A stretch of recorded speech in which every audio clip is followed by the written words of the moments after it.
UP के gangster का इलाज तो यूपी फोर्स कर रही है, लेकिन विदेशी धरती पर एक्टिव भारतीय गैंगस्टर का नेटवर्क लगातार बढ़ता जा रहा है।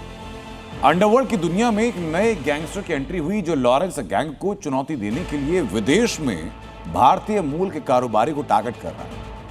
पुर्तगाल में भारतीय मूल के व्यापारी की कार पर फायरिंग हुई, जिसमें जिम्मेदारी नॉर्थ इंडिया के गैंगस्टर राहुल मीणा ने ली है। सवाल है कि क्या विदेश में भारतीय गैंगस्टर्स के बीच में वर्चस्व की नई जंग छिड़ने वाली है?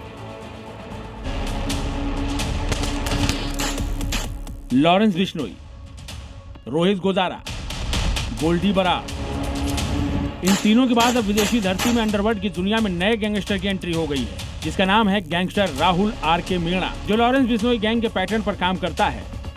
लॉरेंस गैंग का नेटवर्क कनाडा समेत कई देशों में फैला है, जो रंगदारी के लिए पहले धमकी देता है और फिर फायरिंग कर दहशत फैलाने की कोशिश करता है। जैसे लॉरेंस के टारगेट पर भारतीय मूल के व्यापारी और उद्योगपति रहते हैं, वही राहुल मीणा के भी टारगेट हैं। पुर्तगाल में भारतीय मूल के कारोबारी हरपाल सिंह को निशाना बनाया गया। हमलावरों ने कार को टारगेट कर 15 से 20 राउंड गोलियां चलाई, जिससे पुर्तगाल का सिंट्रा इलाका गोलियों की तड़तड़ाहट से गूंज उठा।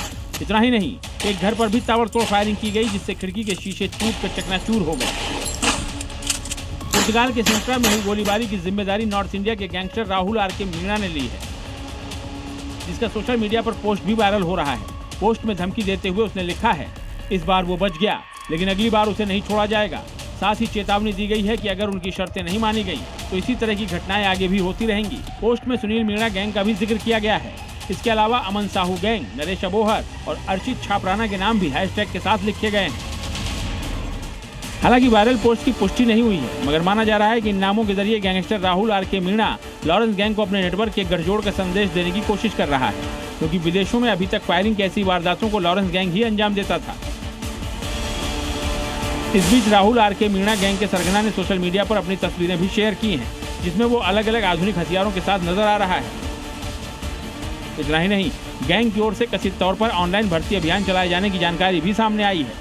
यानी विदेश में एक्टिव भारतीय मूल के गैंगस्टरों के अलग अलग गैंग के बीच वॉर की शुरुआत हो चुकी है, खासकर लॉरेंस और मीणा गैंग के बीच। सूत्रों के मुताबिक राहुल आर.के. मीणा गैंग का संबंध झारखंड के कुख्यात गैंगस्टर अमन साहू के नेटवर्क से भी जोड़ा जा रहा है, जिसकी पिछले साल पुलिस मुठभेड़ में मौत हो गई थी। फिलहाल जांच एजेंसियां इस संभावित गठजोड़ की भी पड़ताल कर रही हैं, लेकिन अंडरवर्ल्ड की दुनिया में नए गैंगस्टर की एंट्री से सुरक्षा एजेंसियां अब चौकन्ना जरूर हो गई हैं। ब्यूरो रिपोर्ट, जी मीडिया।